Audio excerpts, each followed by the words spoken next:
Hello there. My name is Mojo, and welcome back to the wild. I am here in my previous forever world. It is a world that I play in from time to time, and I thought it might shed some light onto how I intend to play in this new chapter, this new world. And so I thought I would take you on a tour and walk you through some of the builds, some of the things that I have done in the past. So maybe it'll help you see how I enjoy playing this game called Minecraft. A little bit about this channel's history. My previous survival series, I've been on YouTube since 2012. My previous survival series really began in July of 2012. And there were a total of 27 episodes in that map, but that map has since been lost to time, and it was corrupted.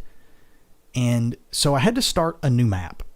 And I began that map in September of 2015, and that's the map we're on now. And I played on YouTube, releasing episodes on that map until January of 2017. And there were a total of 53 episodes. And what I decided to do was, I felt like after a certain point, I did stop posting.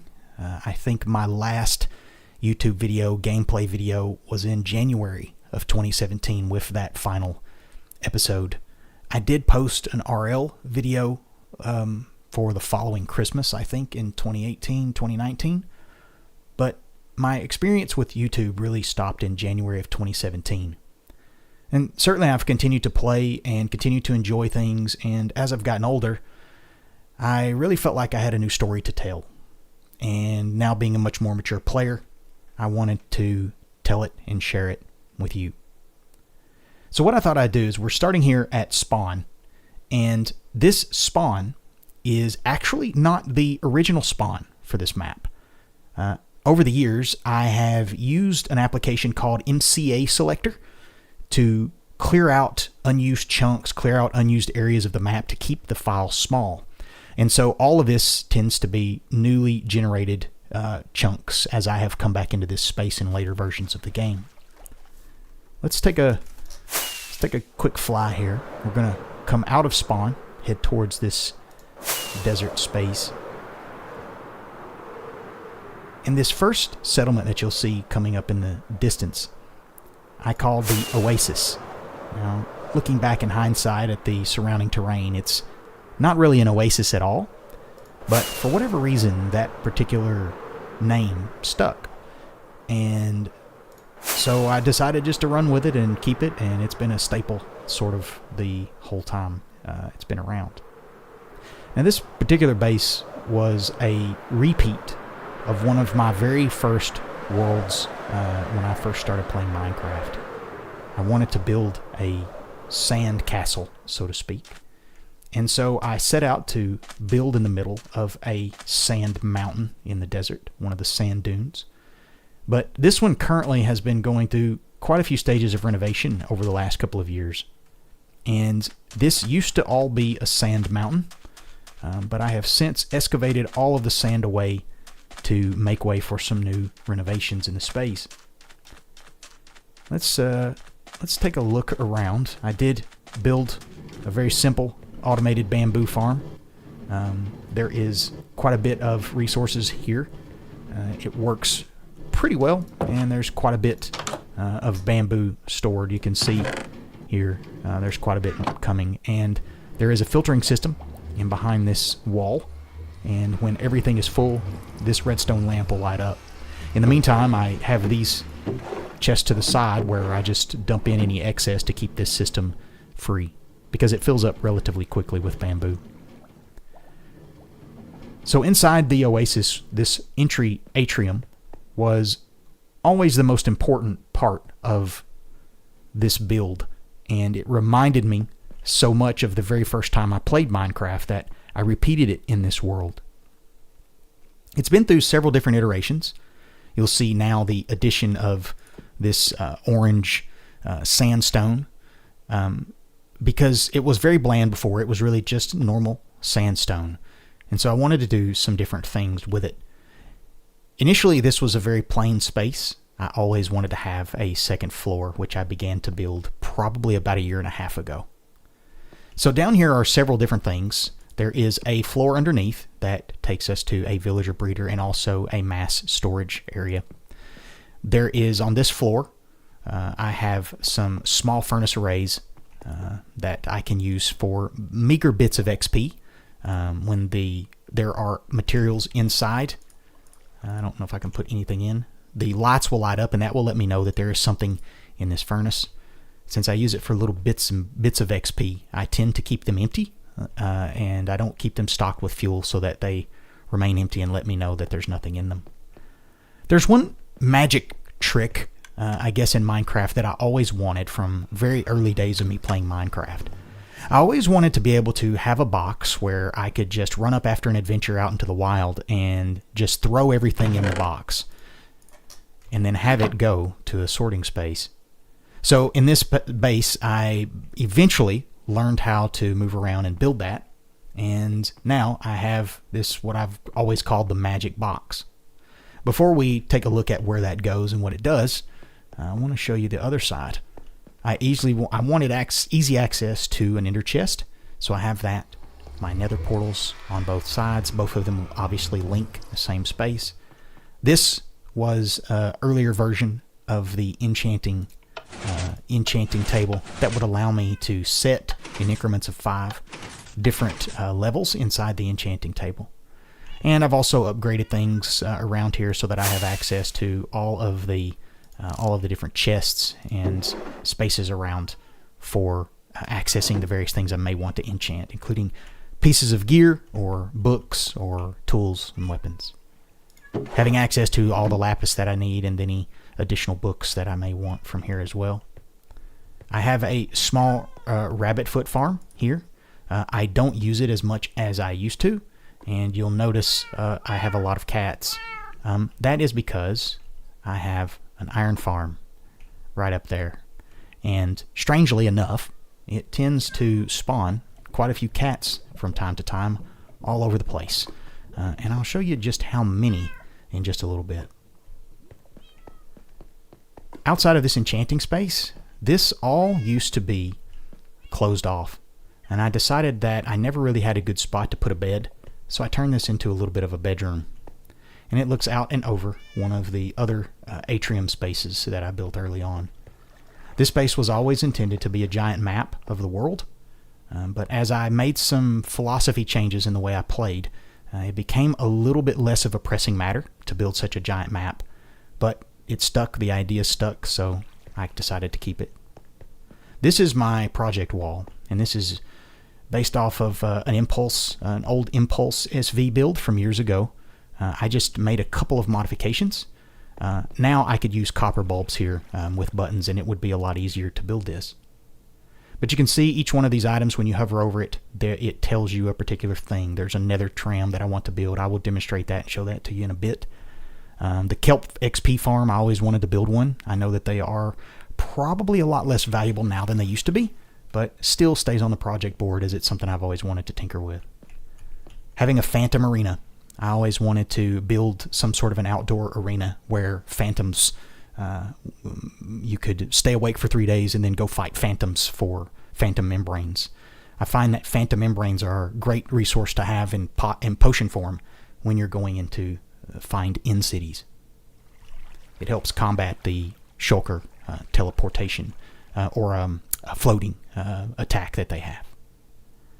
Blaze farms, all of this is useful. All of these different farms and ideas that I've had over the years, I've just placed them on the board and decided I would get to them when I got to them.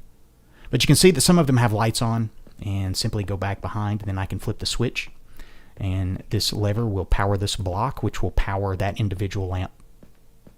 It just gives me the ability to basically keep a log, a list, and it's a little bit more interactive than just, say, using signs. Same on the other side.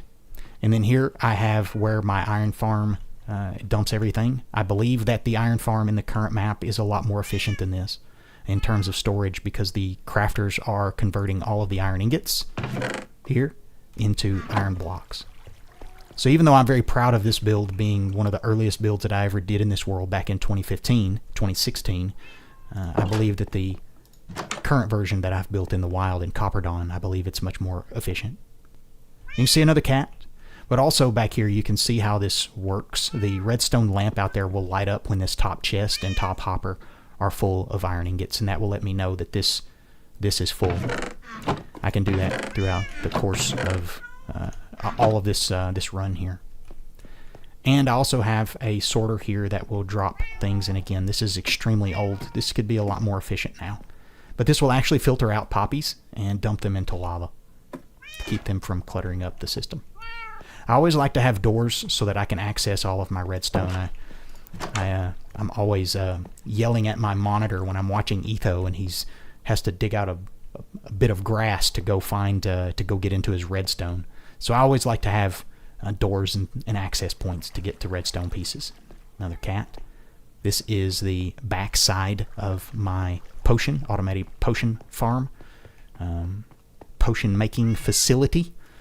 I only have a couple of types that I enjoy using in the game for the most part, and so those are the only ones that are important to me. So it's as simple as I have spare water bottles. I have a water source here, and empty bottles are fed into this. I fill this one with water bottles, and they autofill into the brewing stand. Then I can simply select what I want. Most of the time I just extend the duration of a potion. I don't really look for the more powerful level 2 version. So as a result of that, it's a very simple setup. So if I'm going to end cities and I want to make slow fall potions, I can select this lever, select the extended potion, push the button, and it will create those potions. And when I take these out, it will autofill for the next one. And I keep a surplus of potions around from time to time. And this is more of an Enderman. Endermen have been here. This is more of just a simple semi-auto space so that I can make extra pots on my own if I need them. So this top floor, again, this began in September of 2015, and I did all of this remodeling. That began in 2021. So let's go down and I'll show you where this magic box winds up. Initially, I wanted to build a giant filtered storage system, and I wanted to account for nearly every block in the game. Over time, I realized that because of my philosophy about building settlements around different locations and biomes, I wanted each settlement to have a different reason, a different theme, and a different purpose. And so I found that a single unified giant storage system just did not make a lot of sense in context. So ultimately, I just wound up placing a lot of barrels out here instead of having my giant filtering system running in behind. But the magic box upstairs was still intriguing to me, so I have this in a very simple mumbo jumbo style. It's a mumbo jumbo style. What was it? Silo, I believe. Jonathan, thank you very much. This is only my third live stream ever, so forgive me if I'm a little delayed in talking about answering questions and looking at chat. That's still very foreign to me. Even though I've got a little bit of history commentating in videos, it's very foreign to keep up with chat. So thank you very much. Thank you very much. So these silos make it kind of interesting because anything I drop out can just fall in here. And there are my 26 golden carrots. But the other thing here is a little side benefit to this is that you're almost like opening Christmas presents because you never really know what you're going to get when you come to these boxes. I have found from time to time when I'm looking for something in particular, I'm always like, let's go to the Oasis and look in the storage silo because there may be a couple of the items that I need there. So it's always interesting. It's a little bit of fun to just come and look in the silos and see what's in there. I do have, or have had, a couple. I know they're in here. There we go. I think there are 2 in here. I think. Though it has been a while. So they may have jumped out. They may have not been able to find their way back to water. Who knows? And I did initially want this to be a little bit more interesting, but ultimately I settled on this idea of just a giant pull down stairs. But there was originally a purpose for this space. I always wanted to build a villager breeder. And you can see this is the original filtering storage space. Initially about 7 blocks on each side were all dug out, and I filled them back in with sandstone just to keep mobs from spawning and having to deal with so much space down here. But you can see this is basically the storage silo, and again, I think this is Mumbo's tutorial. You can probably look that up, and it still functions very well now. But I built a villager breeder, and I told you I would show you the cats. Just to avoid so much of the meowing, this is where I have managed to bring them all. As they have slowly populated things, they stay here, because as much as I like cats, no one wants to listen to this. No one. So they stay down there until I want to take them to other bases and things of that sort. A very early build in the map was to build this storage, this villager breeder space. And this has went through several iterations. Several years ago, one of the first versions of this had a breeder underneath. And all of this down here, you could get down into the underbelly underneath. And the breeder would actually send villagers up into this corner, and they would travel across in water channels. Now it's a bit easier to move villagers around, and you don't need so much of a complex workspace. But I do have all of the major books in this world done, and it's as simple as just going and breeding with the trading with the villager to get what I need. And I believe they are still, yeah, these are all discounted villagers. So this space right here is really OP. But oddly enough, after a decade, nearly a decade, I don't use this very much anymore, and I believe that's a lot to do with probably one of the best and worst enchants in the game, in mending.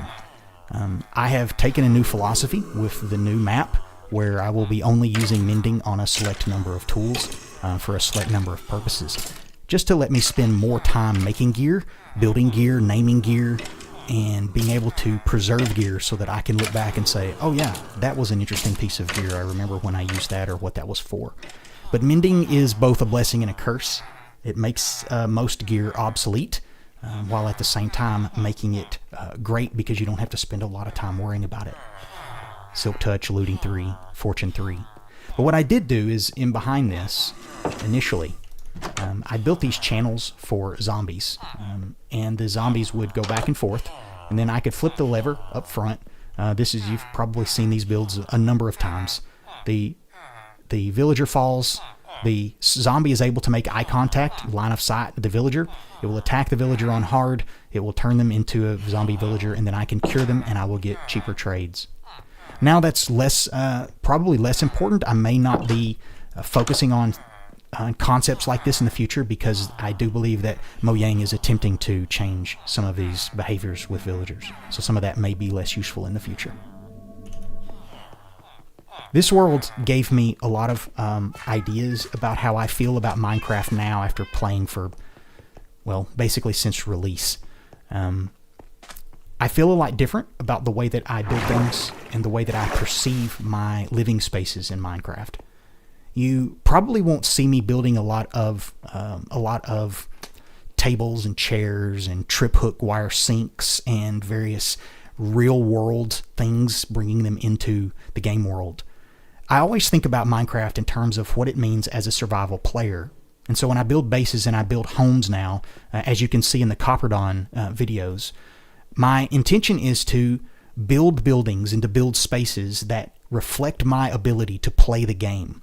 And so they have a real strong survival-friendly aspect to them.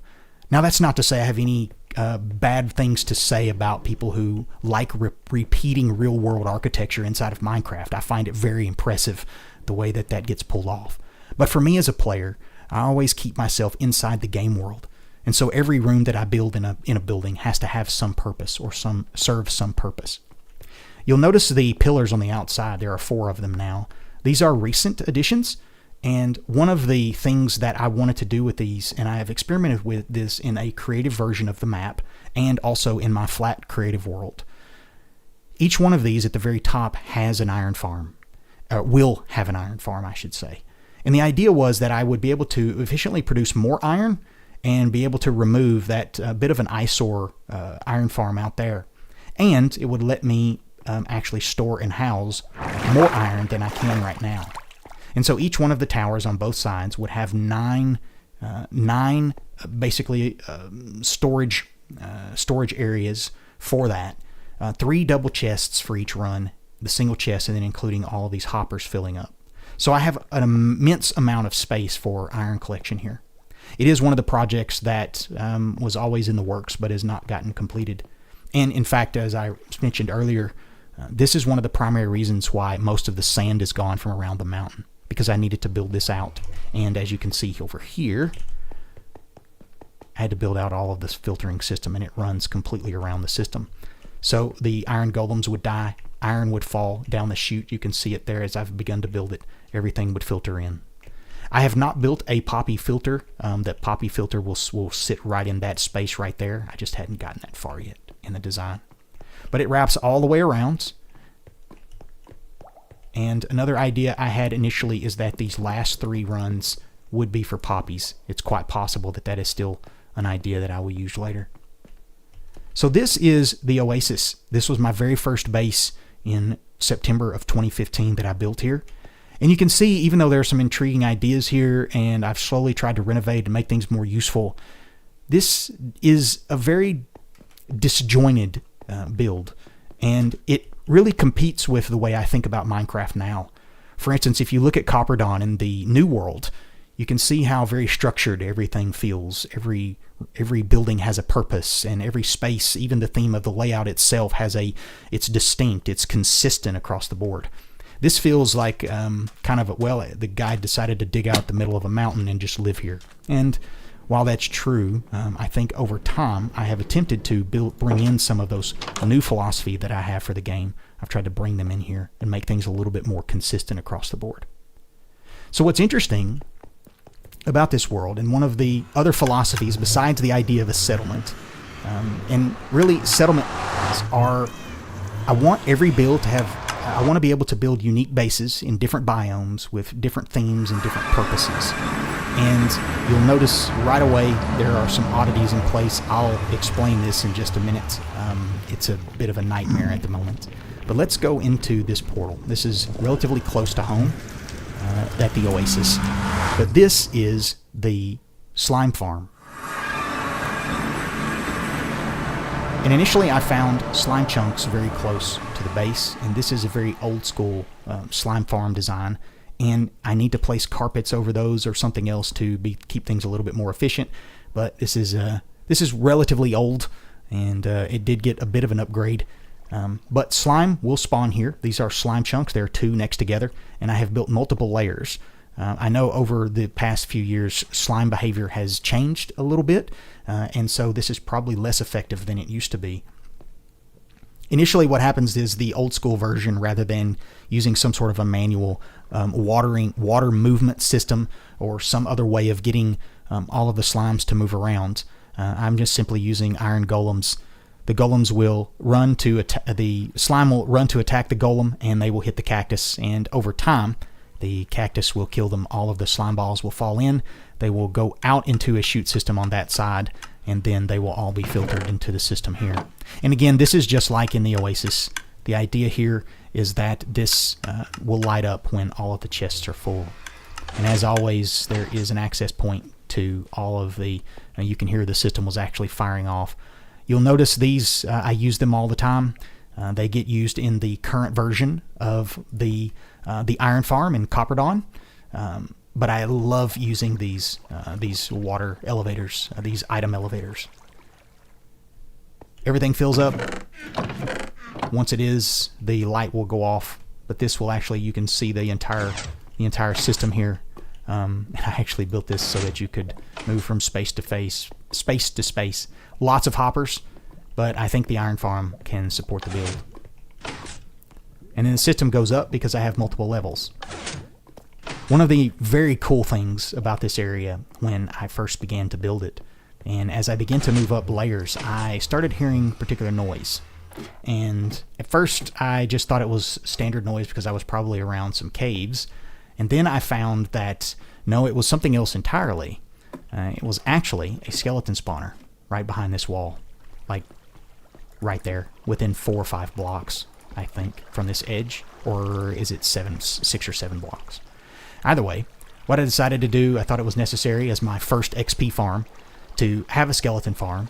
And over the years, I have converted a few things. Right now, the light is telling me that the lights inside the farm are on.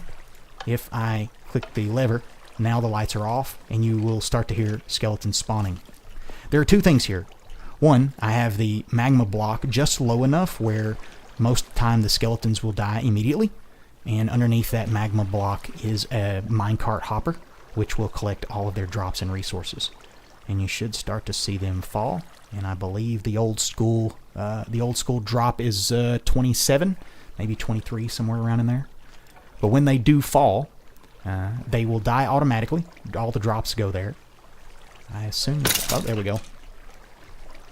And then if I actually want to kill for XP, I can place the block out. Every now and again I have noticed that a few of them will die, and I'm not sure where they are taking damage along the way. But somewhere in the system they are taking a mild bit of damage, but when they do fall with this block extended, they are one hit. So with Sweeping Edge and Looting 3, I can simply sit here and wait for them to stack up and collect their items and their XP.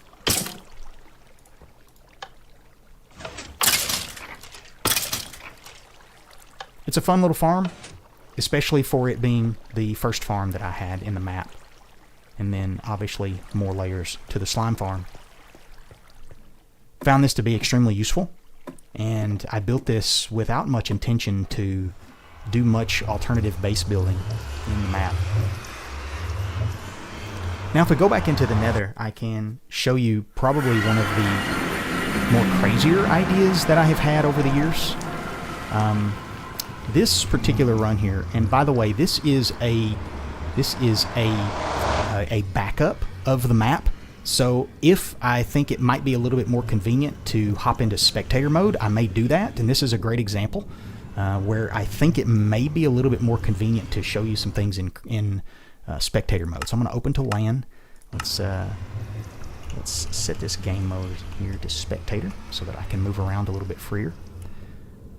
This particular design is a part of what I call, over the years, what I've been calling the Nether Tram.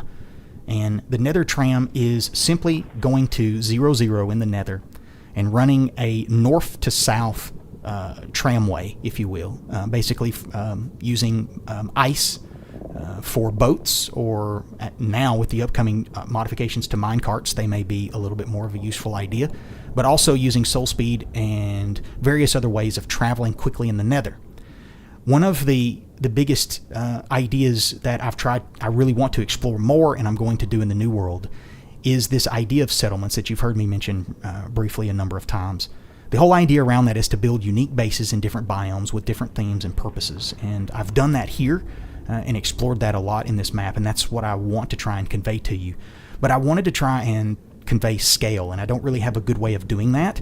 So what I can say is that there are the Minecraft worlds are immense, and if a single Minecraft block is the equivalent of 1 meter, I just looked all of this up before the stream, but Minecraft world extends 30 million blocks from spawn in every direction, north, south, east, and west. Then that's equal to about 5 times the diameter of Earth when you convert 1 block to 1 meter. These worlds are massive. And for me personally, I feel like giving up on one world after a certain period of time is something that I just don't find gratifying or satisfying. When I want to do something new, I just run out into the Nether, or I get on the Nether Tram and I run in one direction, and then I build a new portal, and I start fresh. I can leave all my gear behind, leave all my stuff behind, and I can basically play a new game in freshly spawned chunks.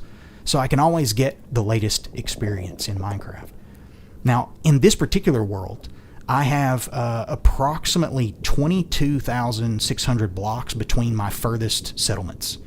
That's 22,000 blocks in the overworld. Now, that's inconsequential compared to 30 million in either direction. but it's significant when it comes to traveling from settlement to settlement. But when you go into the nether, that gets divided by 8, because for every 8 blocks you move in the nether, you move one, or in the overworld, you move 1 block in the nether. This means that traveling traveling 22,000 blocks or so lets me make that trip in somewhere around 2,700, 2,800 blocks. So nether travel becomes significantly important, and I don't want to have a lot of twists and turns. So what I do to modify that or minimize that is I have a straight line running from north to south, and then at each interval I will have a particular spot that says, hey, this takes me to the oasis, or this takes me to another settlement. Then I can take that particular run until I get to the nether portal at that end. So this is the oasis portal. But I have done a couple of versions of this over the years, and the old version was at level 1. It was supposed to be around level 100. I wound up moving it up to 110. But the idea being that the portal has a very fixed location, but then I'm going to go towards the main line. And on each one of these sides underneath, I don't know if there's a way for me to showcase it here. Maybe there is. Yeah, there is. Each one of these runs has soul sand underneath it. So if I'm coming down through here, and initially this had blue ice in the center, so my boats could travel on blue ice, but if I didn't have a boat, I always tried to keep Soul Speed 3 on my shoes. As a result of that, I can just take off on either one of these sides, and if I have my chest piece on, I can keep bouncing and I get a little bit of extra speed boost, and this will allow me to travel back to the main line of the nether tram.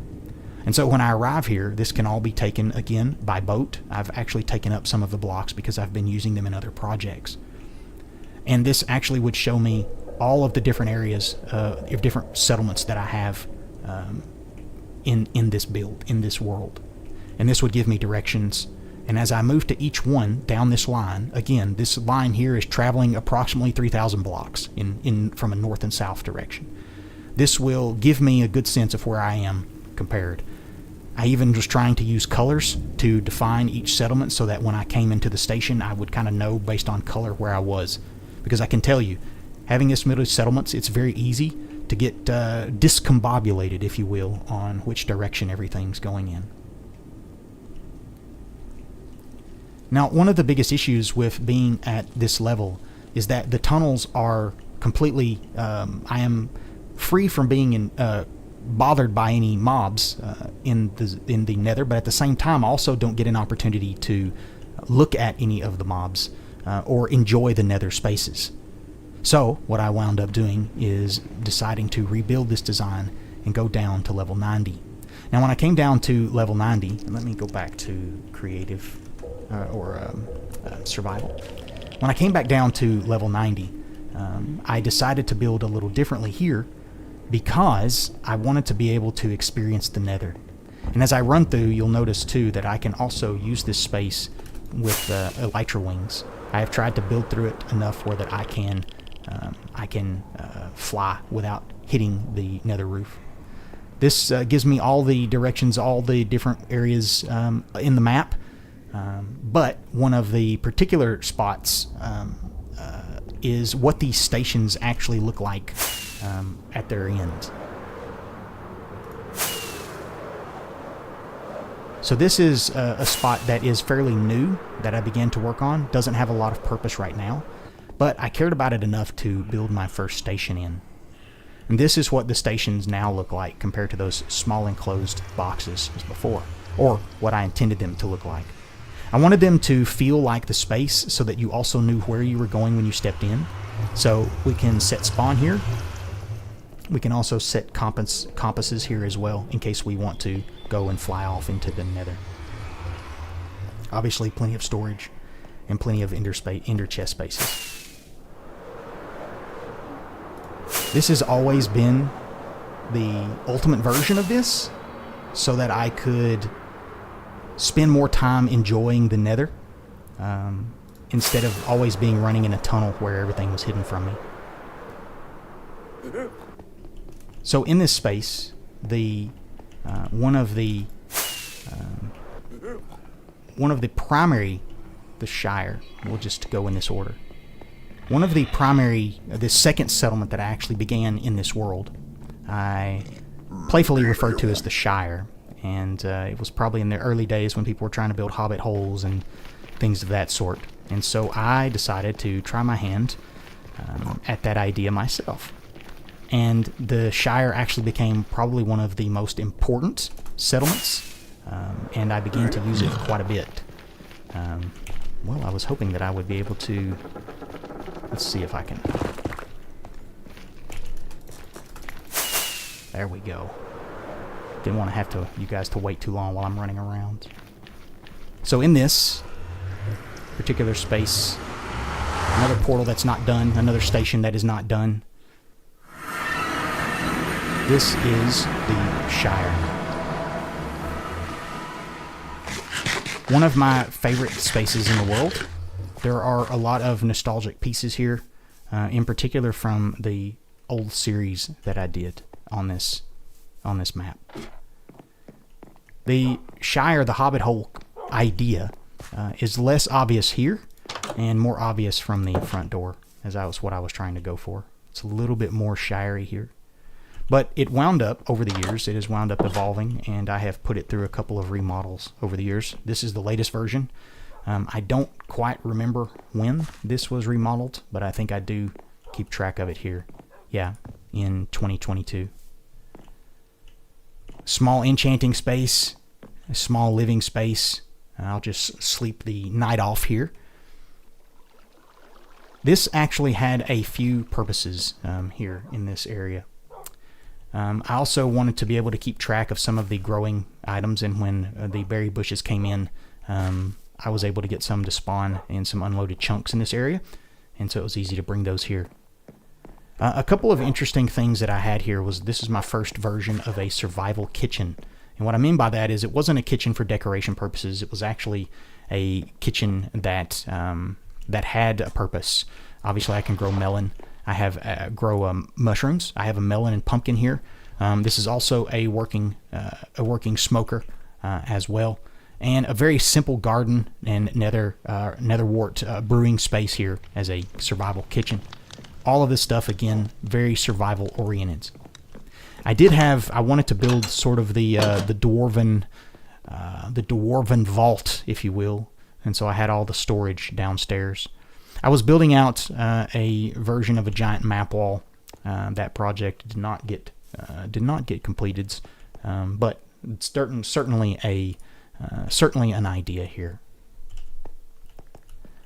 I initially was building a tramway here, and I have since decided not to do that. But that idea is very much something that I plan to do again in the future.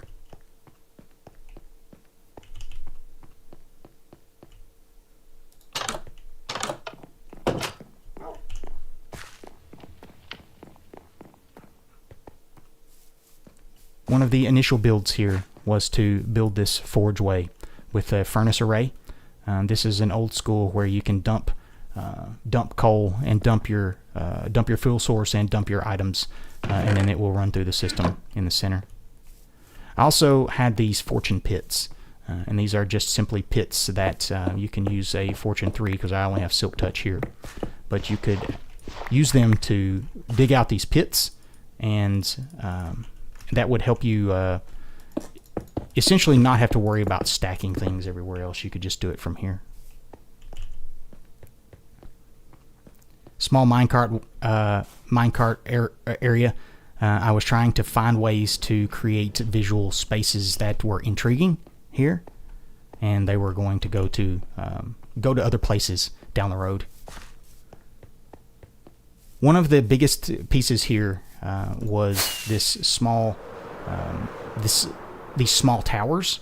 I was using these towers for unique ways to farm mobs. And at night, what you can do if you want a little bit of a challenge is you can come hunting mobs, bring them back to the space, jump down the center, and what will wind up happening is they will trap themselves here. Now, it's certainly not a very efficient mob farm, but I can tell you it is quite fun, especially when creepers get the better of you. In fact, you can see at this one here, that creeper's got the better of me. And I never repaired it. It is laid in a waste. I did initially want to, way back long ago. Oh, hi Trouble. Thanks for stopping by. I'm just kind of going on a bit of a tour around my old world. Good to see you. The stables at the Shire. This was always intended to be where I would experiment with horses. I never did do a lot with this area, but I always wanted to, and it was a rather robust, large space. But the Shire was always intended to be focused on horses and to also focus on some more of the XP, wearing leather, and a lot more of a mine space. Now we head back to the Nether Tram, one of the other settlements, and this you can see from 0-0. I am approximately 3,300 blocks away from the Oasis. It's just an average run, so that puts me in quite a bit of a unique space to be able to run on foot between those. And so this helps me not have to worry about running on foot between those. Somehow it figures. I knew that was going to happen. I knew as I remembered that I had dug those out that I was going to catch a case on that. Alright, we're just going to run this. Yeah, I like the XP towers. Again, they aren't efficient by any means, but that was never really the idea. They were always meant more of a bit of fun. But they also let you play with the survival mechanics too. You're not building a 60,000 per minute XP farm. You're sort of playing within some reasonable means, and it's also giving you an opportunity to play and combat in the world, which I find interesting. So as we head back up this space, there's the Blaze Farm down that way. There's nothing really special there. And then the Stronghold is there. I did do some unique things in this world in the end. And I say unique. They are simple. I was also working on this particular tramway station.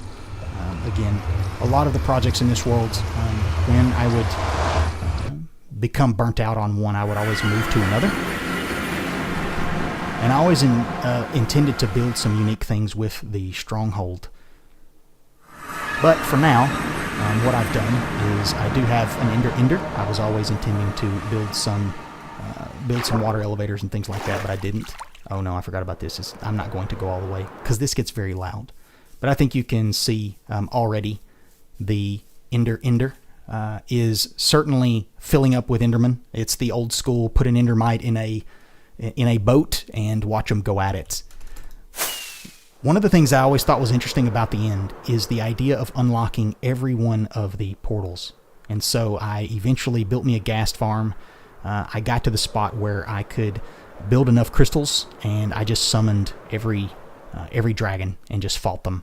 I thought that would be an interesting not only feat and achievement for this world, but I also felt like it was closure. I guess it allowed me to do things in the end.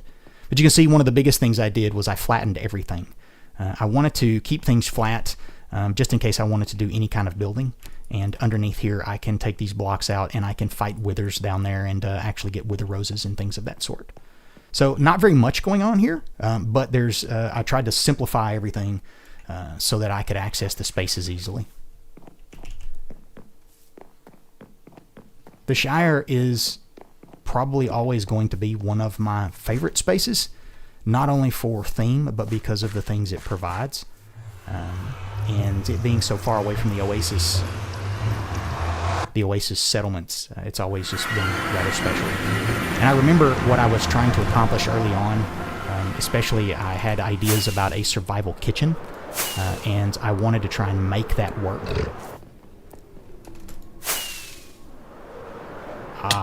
Here we go. It may be beneficial for me to eat a little bit. I don't know. If I hit my head another couple of times, I may check out. Let me just grab from my emergency stash. Nobody look. Don't look. Let me just go ahead and top those off. There we go. I'll go ahead and grab another one just in case. This is the great thing, and I'm really looking forward to being in the new world and being able to have the ender chest and have all of my shulker boxes back. That's going to be great, but I'm in no hurry to do that. In fact, I kind of like the idea of playing with barely anything. So all of these, again, they just simply run to the left or to the right, and each one of these tunnels leads off to one of the primary settlements in the world or to a particular farm. Now these are the last two on this leg of the run. Easy. This is the springs, which again, I'm running about 3,000 blocks from end to end in the nether tram, north to south. And then I can just take these runs off independently to find my way to one of the many settlements in the map. And I believe that there are a total of 11 settlements, each one in various condition of use. Some of them I have built a lot in, and others I have not built very much at all. Now, the springs is one of the ones where once you've taken the nether tram to that main line, it is quite a bit of a distance away from the main line itself. And I have two of these, I believe, that are relatively far away. One being the springs and the other one being a build that I have not spent a lot of time in, called the Tundra. And again, you can see this one was in the middle of being worked on before I moved on to another project. The springs idea came from first wanting to have a source of carrots and using a villager to have an automated farm, because I'd never done that before. But I'd also seen some pretty unique abstract surrealist images of buildings and things with white archways and everything like that with small bodies of water around. And I thought, hey, why not try to build a base that feels like that? Initially this was going to have a lot more to it, but I haven't gotten that far. But the springs, the idea was to have hot springs, so you'll notice that there are campfires underneath the water in various places, just to kind of signify that. But it needs to be done around the board.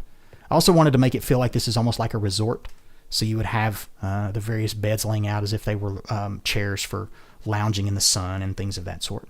And all this open air sense to the roofs and the ceilings. They all have sort of this open air concept. And I don't know if you notice what these blocks are. Yes, it is what you think it is. That's quartz. That's quartz. It was a lot of quartz. In fact, I really don't want to talk about it. I really how much quartz I have invested in this space. But these are the spaces for the villagers, and underneath you will hear the minecart going around collecting all of the items. And then at night, I made them little spaces where they can take a rest. Oh, thanks, Trouble. Have a good evening. Hope to see you again. Thanks for subscribing. So this space also became a bit of an experiment in trying to build more survival-friendly spaces. And again, this wound up being more of a room for enchanting and brewing, and using the books to write lore and to write concepts and ideas. I started using this space a lot for that. Then the main storage section, nothing really spectacular here. One of the dragon eggs. I mentioned using MCA selector earlier to clean things in the world from time to time, to scrub empty chunks and things of that sort.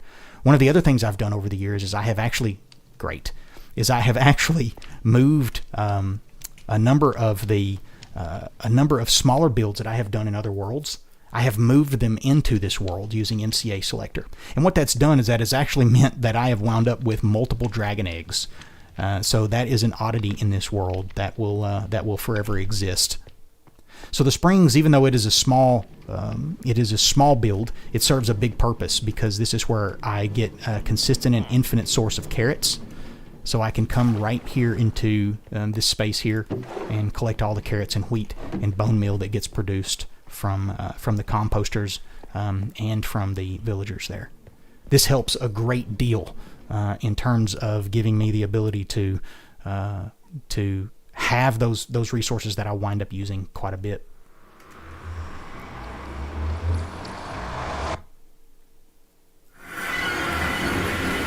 So I think there are two other places that I will show you. I certainly don't want to bore people to death with all of the peculiarities of the world. This was more or less me wanting to give everyone the ability to go back and watch a VOD that I could point to and say, hey, I give some descriptions about this particular world and some of the building mechanics and the way that I've thought about the worlds. You can see some of those ideas in this particular video. So I do appreciate you hanging around and the people that have come in and out. That means a lot to me. And I certainly don't want to bore everyone, so I've got two more spots that I think will give you the sense of what a settlement is and how they work. Not today. This is called the Glen. This was the third settlement that I began in this world. And I always liked the idea of a glen and the idea of a river carving out spaces. I always thought that was interesting. And it gave me an idea of sort of a little bit of a Scottish Highland vibe. And in the old way that the world was generated and rendered, it made a lot more sense than the way it's done now. But I think you'll see once I step outside, you'll see some of those interesting shapes in the terrain. But the main goal here was to have a wool farm, and also I wanted to build a villager city, a villager town. And so when you come through the portal, you come into this space, which is not finished yet, but you can see out there. But the way around is down and up. And now I am in the Shire. So several things that I have done over the years. I have remodeled, again, a minor furnace array. I find those to be always valuable to have in a build. A couple of stable spaces, one of my early horses, Meridius, and then the actual build itself, which this cabin has went through a couple of iterations. But this version, I wanted to use the new mangrove logs, so I wound up building this iteration, which is again very simple. So all of these are useful spaces. Here's an infinite water source. I can get three water bottles out of this, or one water bucket, and it will eventually replenish again because of the dripstone. Obviously a smoker and furnace here. Then on this side, this lets me go back out into the back door. I can go up into the attic for additional storage, and this is accessible from both sides. And then I have just a small bedroom space, small bookshelf with books and storage.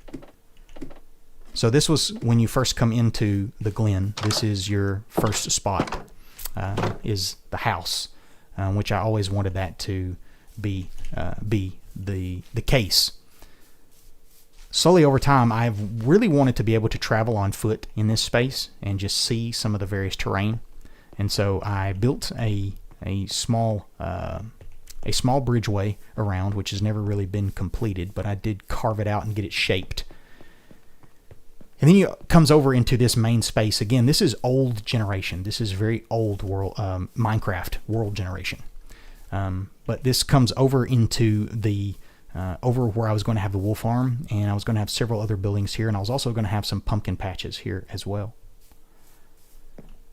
The main goal of this wool farm was to store wool, LOL, as the name implies, but I have wool for every color, and this was still very much a work in progress. A lot of the design is not even close to complete, but you could come down and collect things. One of the values in having colored wool is that it can be used to help outline builds, and I have found it very effective in doing that over the years, and it was very important for me to have a wool farm, and so I decided to build one here.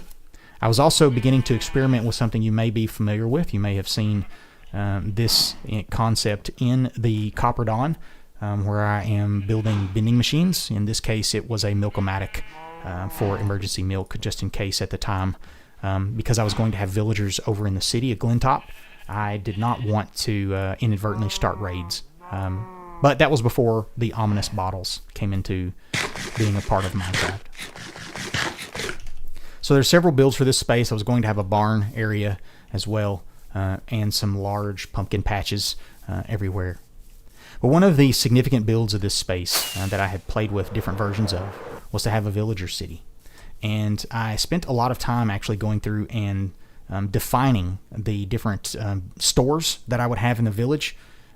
This is the medical store, and all of this would be just a villager, a cleric, but also have storage items that were related to sort of meds and sort of food sources and potions and things of that sort.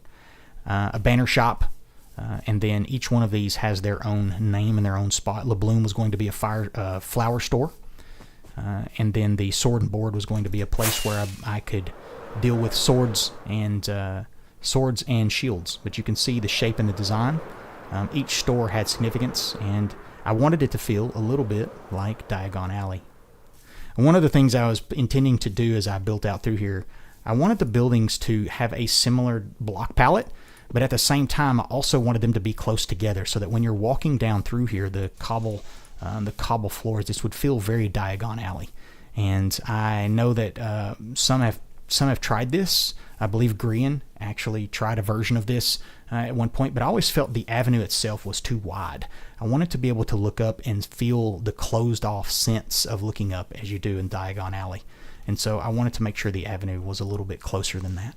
But one of the other things that I wanted to do from that sort of Diagon Alley experience is I also wanted to have a means of getting to a secret area. And the secret area was basically going to be where all the misfits were. I was going to have a witch as one of the vendors and things of that sort. And what I wanted you to be able to do was run down this alley between the buildings, and then there would be this sneaky little entrance area. And this would take you into a space that had several buildings in it. Now there's an old iteration of this where you could actually go through this wall, and you could actually take the sewer system underneath the city to get into it. And this sewer system ran all the way around. I have since sort of closed off some of these spaces, and I have not built these spaces the way that I initially intended to. But this will actually take you to right out into the wishing well, which is in the center in the space here. And then I was going to have 4 entry points. And this was also going to be a magic box so that I could throw items into it from time to time and have them go into a single space I could go look for later. And I also had some larger builds.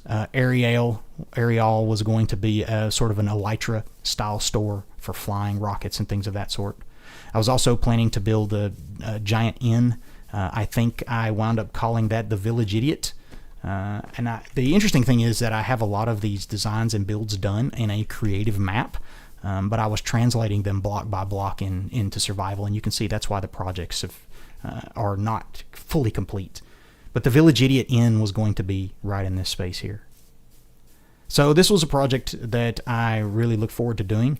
Having said that, I intend to do this in the new map as well. Glentop will be revitalized and will be realized in that map. I have a greater plan, and I also already have the coordinates for the location for where Glentop will be. So that, I think there are several other places that I could show you, but again, I don't want to bore everybody with just a runarounds of my world, and surely this isn't giant builds and massive farms and other things like that. So I understand that this is a lot more of a simplistic approach to playing Minecraft and might not be everybody's cup of tea. But I did want to kind of show you around, and again, create a VOD so that people can come and look later and see this is where ideas came from, and some of the pre-existing ideas that I started several years ago I want to realize in this new world. I have a lot of things planned for the new map, and not only are they planned, but I also have most of the locations picked out for these plans, and I have build concepts going in my creative worlds now for how most of these will feel and look. And so I want to translate some of the ideas that I had from this map into the new one. I hope there's been something interesting here, something you can say is a pretty unique way to look at playing Minecraft. I don't feel like anything I'm doing is really special per se, but I don't always see a lot of Minecraft content creators building in ways that influence the way I already play. I always have to dig a little deeper. Having said that, I do recommend looking at Ethos Lab or Dallas Med 65 because they both have old worlds that they've lived in for a very long period of time. And there's a lot in those worlds, and they have given me a lot of inspiration over the years. So hopefully there's something here of relevance. I appreciate everybody stopping by. Thanks so much for spending a few minutes with me as I've taken a tour of the old world. Again, feel free in the future as you see various ideas and techniques being used in the new worlds. Feel free to come back here and you can probably see where some of those philosophies and some of those build ideas came from. So I really appreciate everyone spending some time with me this evening. I hope you have a great evening. And as I always do, I will say, be kind, be safe, and I'll see you the next time you hear the sound of my voice.